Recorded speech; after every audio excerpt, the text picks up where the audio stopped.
Hello, Namaste and welcome back. In this lecture, we will talk about managing user groups. Groups are a collection of users. A group can be used to successfully manage a large number of users. Administrators are allowed to create groups in Confluence and add users to these groups. Permissions are then assigned to groups instead of users to allow easier management.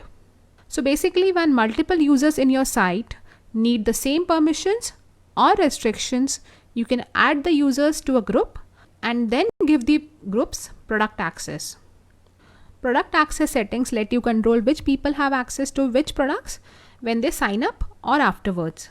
So let's switch to Confluence and see how managing user groups work. So currently I am on my Confluence homepage. So in order to visit the group section, click on the site settings icon. Then go to user management and then visit groups.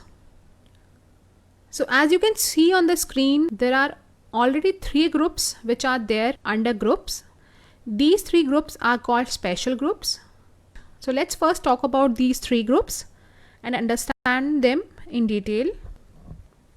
So as I said, these 3 groups are special groups. The first one is administrators. This group represents the super users. The members of this group can access all applications and their administration features, excluding site administration. So as you can see on the screen, this group called administrators has access to both product and product administration. So the members of this group can access the administration console and perform site-wide administrative actions, such as installing plugins or changing the security of your site.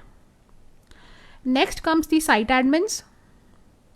Under site admins, user get access to all applications, their administration features and site administration, which includes managing users and bills. Managing users means adding or removing users.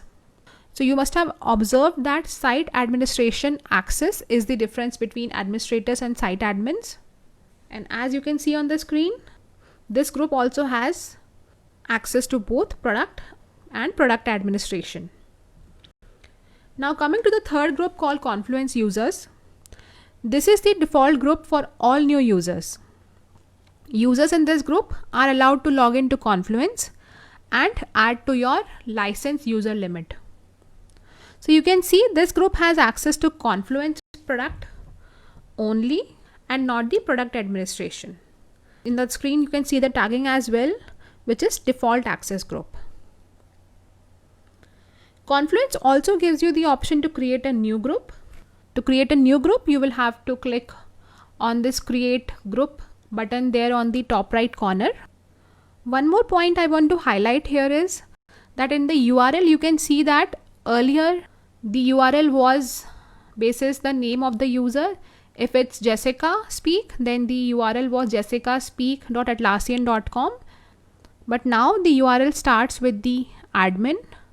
So this particular URL, that is admin site, is accessible to only the admin.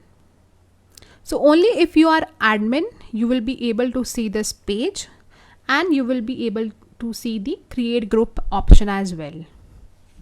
Now let's see how to create a new group. In order to create a new group, click on create group button.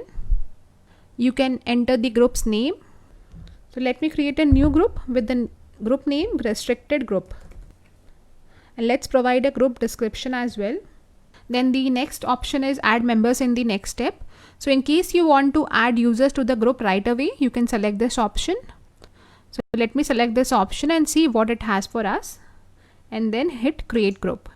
So as I said, if you click that option, the next step would be to add the users to the group right away. So you can select the users you want to add to this group.